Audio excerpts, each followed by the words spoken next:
بسم اللہ الرحمن الرحیم، الحمد للہ والصلاة والسلام علی رسول اللہ۔ آج کے سبق میں ہم حضرت ابراہیم علیہ السلام کے متعلق پڑھیں گے۔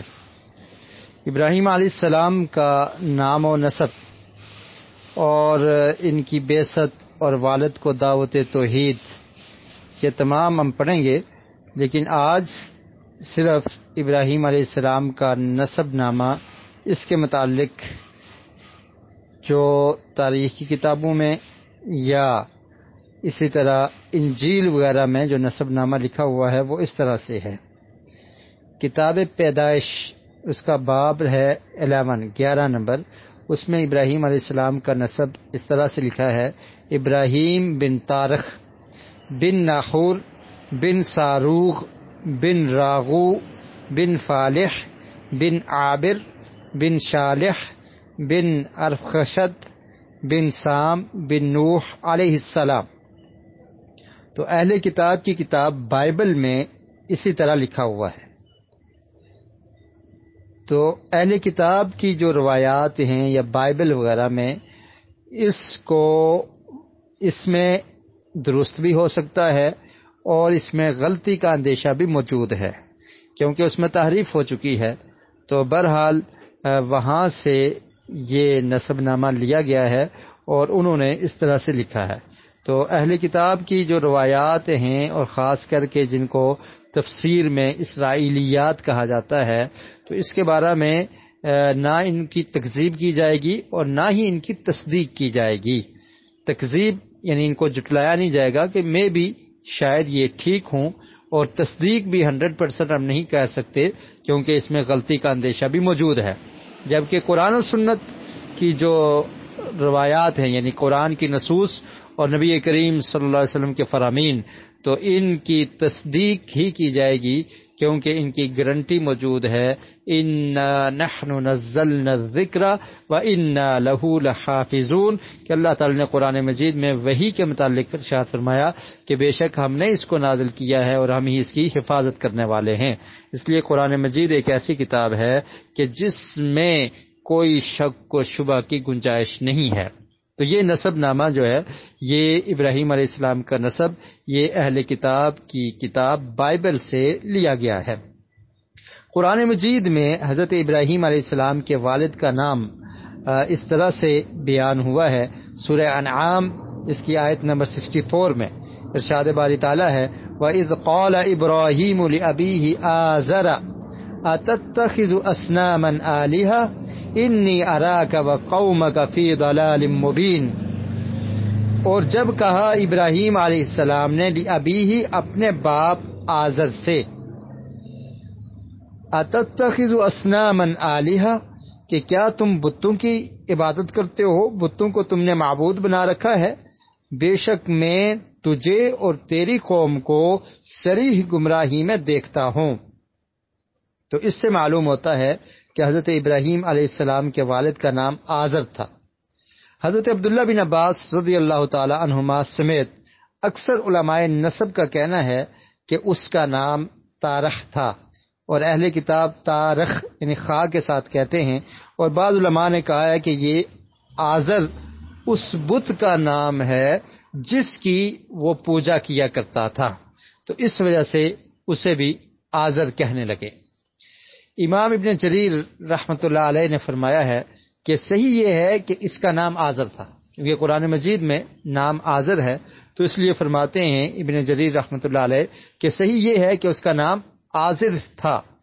شاید اس کے دو نام ہوں یا ایک نام ہو اور دوسرا عرف ہو، یعنی آزر نام ہو اور عرفاً تارخ کہا جاتا ہو، یا تارخ نام ہو اور آزر اس بت کی وجہ سے کہا جاتا ہو، اور یہی بات قرین قیاس معلوم ہوتی ہے کہ اس کا نام آزر ہے، واللہ عالم۔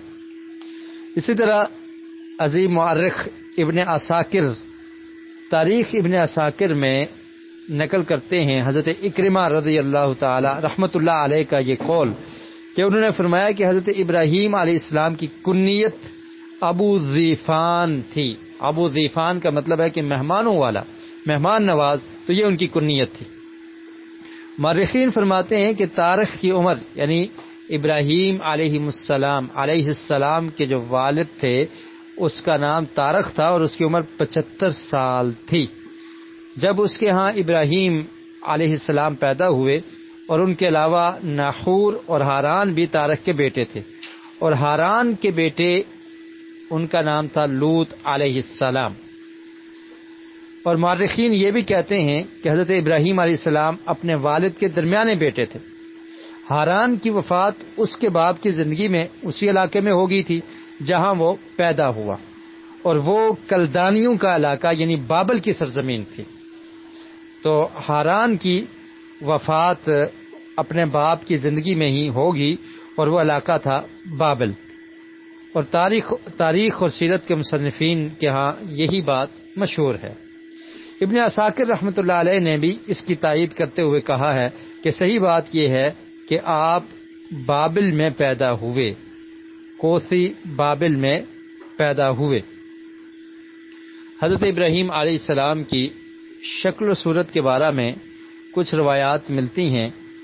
مسند احمد میں ایک روایت ہے، اس روایت کا نمبر ہے 296 کہ حضرت عبداللہ بن عباس رضی اللہ تعالی عنہما بیان کرتے ہیں کہ رسول اللہ صلی اللہ علیہ وسلم نے فرمایا کہ میں نے عیسیٰ بن مریم، موسیٰ اور ابراہیم علیہ السلام کو دیکھا۔ عیسیٰ علیہ السلام سرخ فام یعنی سرخ کلر تھا ان کا، گھنگریالے بالوں والے تھے اور چوڑے سینے والے تھے، اور موسیٰ علیہ السلام کا کلر گندمی تھا، فلبا بدن تھا۔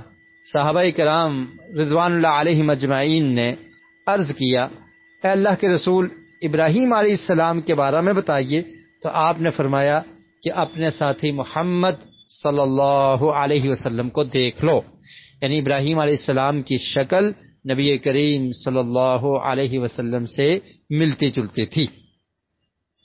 اور اسی طرح حضرت عبداللہ بن عباس رضی اللہ تعالی عنہما سے روایت ہے کہ نبی اکرم صلی اللہ علیہ وسلم نے فرمایا کہ ابراہیم علیہ السلام کا حلیہ معلوم کرنے کے لیے اپنے ساتھی محمد صلی اللہ علیہ وسلم کو دیکھ لو۔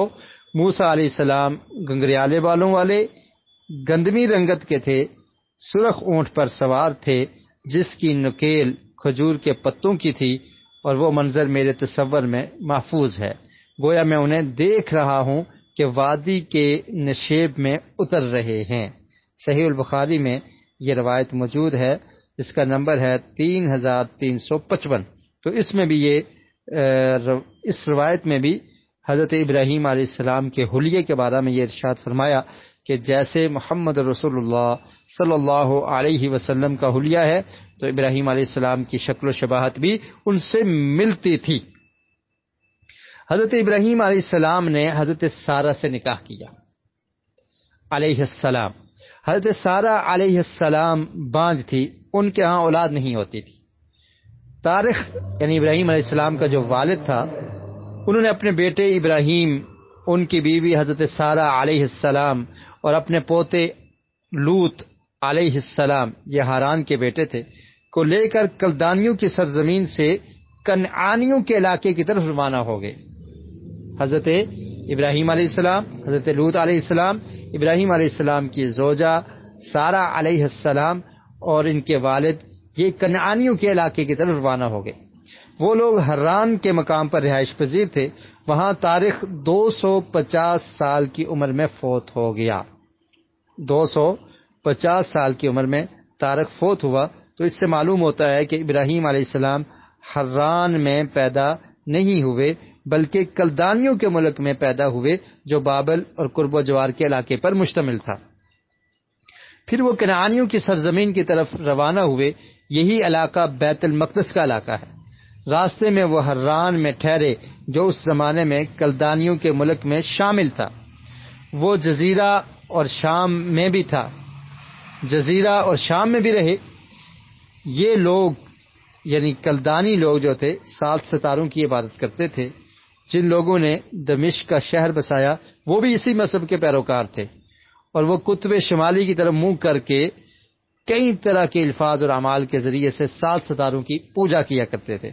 یہی وجہ ہے کہ دمشق کے پرانے دروازوں پر ہر دروازے پر ان میں سے ایک ستارے کی عبادت گاہ بنی ہوئی تھی، اور وہ ان کے نام کی عیدیں مناتے تھے اور قربانیاں دیتے تھے۔ اسی طرح حران کے باشندے بھی ستاروں اور بتوں کی پوجا کرتے تھے، بلکہ ابراہیم خلیل اللہ علیہ السلام، ان کی زوجہ محترمہ اور بھتیجے لوط علیہ السلام کے سوا دنیا میں کوئی بھی اس وقت مسلمان نہیں تھا، سب لوگ یہ بتوں کی عبادت کرنے والے کافر تھے۔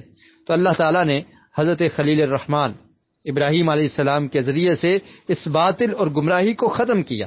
اللہ تعالیٰ نے انہیں بچپن ہی سے عقل سلیم اور رشد و ہدایت سے نواز دیا تھا، اور جب وہ بڑے ہوئے تو انہیں رسول بنا کر مبعوث فرمایا اور خلیل کا منصب عطا فرمایا۔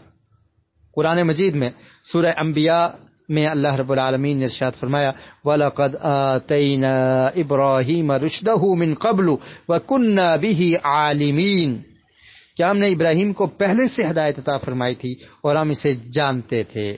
پھر ابراہیم علیہ السلام نے اپنی قوم کو کس انداز سے دعوت دی، ان کو توحید کی طرف بلایا، اپنے باپ کو دعوت پیش کی، ان کو بتوں کی عبادت سے روکا۔ اس کے بارے میں ہم نیکسٹ سبق میں پڑھیں گے۔ اللہ رب العالمین ہمیں ابراہیم علیہ السلام کے نقش قدم پر چلتے ہوئے توحید کو قبول کرتے ہوئے اس کی نشر و اشاعت اور اس کو پھیلانے کی توفیق نصیب فرمائے۔